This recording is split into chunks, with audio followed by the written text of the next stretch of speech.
Bom dia, pessoal! Aqui é o professor Lucas e na aula de hoje daremos início ao estudo das equações do segundo grau. Nesta aula abordaremos o que é uma equação do segundo grau e como resolvê-la através da fórmula de Bhaskara. Uma equação do segundo grau é uma equação que conseguimos escrever na forma ax² mais bx mais c igual a zero, onde a deve ser um valor diferente de zero. Somente caracterizaremos uma equação do segundo grau caso possamos escrevê-la dessa forma. Note que a constante a será o termo que multiplica o termo x². Vamos visualizar alguns exemplos de equações do segundo grau. Nosso primeiro exemplo já está escrito na forma que definimos uma equação do segundo grau. Em nosso segundo exemplo, a equação não está na forma que definimos uma equação do segundo grau, mas notem que ao subtrairmos x² de ambos os lados da equação e a seguir subtrairmos 1 de ambos os lados, obtemos a equação menos x² mais x menos 4 igual a zero. Logo, nossa equação inicial é uma equação do segundo grau. Vamos verificar agora algumas equações que não são do segundo grau. Notem que essa equação, apesar de apresentar o termo x², não será uma equação do segundo grau. Isso acontece porque ao subtrairmos menos x² de ambos os lados, o termo x² é cancelado, não sendo possível escrever a equação da forma definida para equações do segundo grau. Vamos agora apresentar a fórmula de Bhaskara. Para resolvermos equações do segundo grau pela fórmula de Bhaskara, iremos dividir esta tarefa em duas partes. A primeira consiste no cálculo do discriminante delta. Sua fórmula é dada por delta é igual a b² menos 4 vezes a vezes c.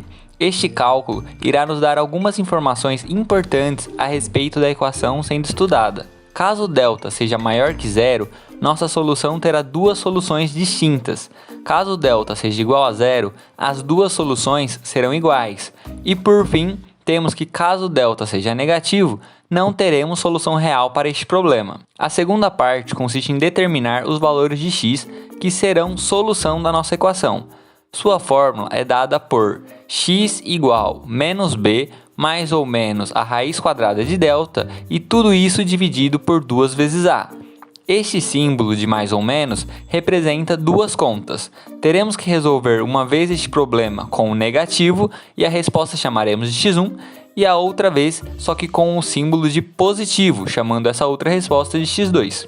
Vamos exemplificar cada um dos casos citados anteriormente. Vamos resolver nossa primeira equação do segundo grau dada por menos x² mais 6x mais 7 igual a zero. O primeiro passo consiste em determinar os valores das constantes a, b e c. O valor de a será o número multiplicando o termo x². E notem que caso o termo apareça, porém sem número, isso significa que temos o número 1. Para este caso, então, temos que a é igual a menos 1. O b será o número multiplicando x, e neste caso será dado por 6 positivo. Por fim, temos que o c será o número livre, ou seja, sem multiplicar nenhuma variável. Aqui temos c igual a 7.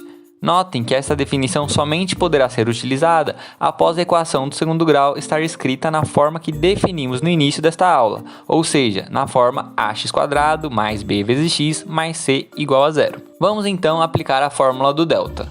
Substituindo os valores, obtemos que delta é igual a 6² menos 4 vezes menos 1 vezes 7.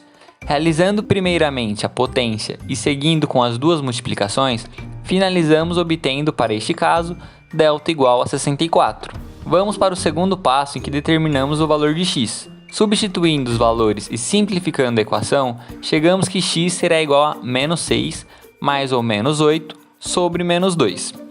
Assim, uma das nossas soluções será dada por x1 igual a menos 6 menos 8, tudo sobre menos 2, e simplificando os termos do numerador, chegamos em x1 é igual a menos 14 sobre menos 2. Logo, uma das soluções é dada por x1 igual a 7. A outra solução será dada por x2 igual a menos 6 mais 8 dividido por menos 2. Simplificando o numerador e efetuando a divisão, obtemos a segunda solução, x2 igual a menos 1. Assim, temos duas soluções distintas, já que nosso delta foi maior que zero, sendo elas x igual a 7 e x igual a menos 1. Notem que é possível verificar sua solução simplesmente ao substituir o valor encontrado na equação dada. É importante notar que caso tenhamos duas soluções distintas, temos que testar separadamente cada uma delas caso queiramos verificar se as soluções estão corretas. Primeiramente, substituímos x por 7. Efetuando a potência e em seguida as multiplicações, sempre lembrando das regras de sinais, ao somarmos os termos resultantes, chegamos em menos 7 mais 7 igual a 0, o que é verdade como bem sabemos. Isso significa que de fato x igual a 7 é uma solução. Podemos da mesma forma verificar que x igual a menos 1 também é solução ao substituirmos x por menos 1. Vamos ver outro exemplo. Obtendo as constantes a, b e c desta nova equação e calculando o delta, obtemos desta vez que o delta é igual a 0. Notem que ao calcularmos x1 e x2, obteremos duas soluções iguais como mencionamos anteriormente. Sendo assim, ao obter delta igual a 0, podemos calcular somente uma vez, desprezando o termo da raiz de delta, já que a raiz quadrada de 0 sempre será 0, e somar ou subtrair 0 não irá alterar o nosso resultado. Por fim, vamos finalizar a aula com este exemplo. Aqui, ao anotarmos os valores de a, b e c e calcularmos nosso delta, chegamos que delta é igual a menos 4. Neste caso, teríamos problema no cálculo de x, já que teríamos que calcular a raiz quadrada de um número negativo. Sendo assim, neste caso estaremos falando que não existe uma solução real. Notem que aqui damos a resposta que não existe solução real. E aqui eu pergunto para aqueles mais curiosos. Não existe solução real, mas será que existe alguma solução? Será que existe algum recurso que permitiria continuarmos, caso quiséssemos, os problemas em que obtemos delta menor que 0? Não estaremos estudando este tema, mas deixo esta pergunta para darem suas opiniões ou pesquisarem um pouquinho caso tenham curiosidade. E assim, encerramos a aula de hoje. Obrigado pessoal e até a próxima aula!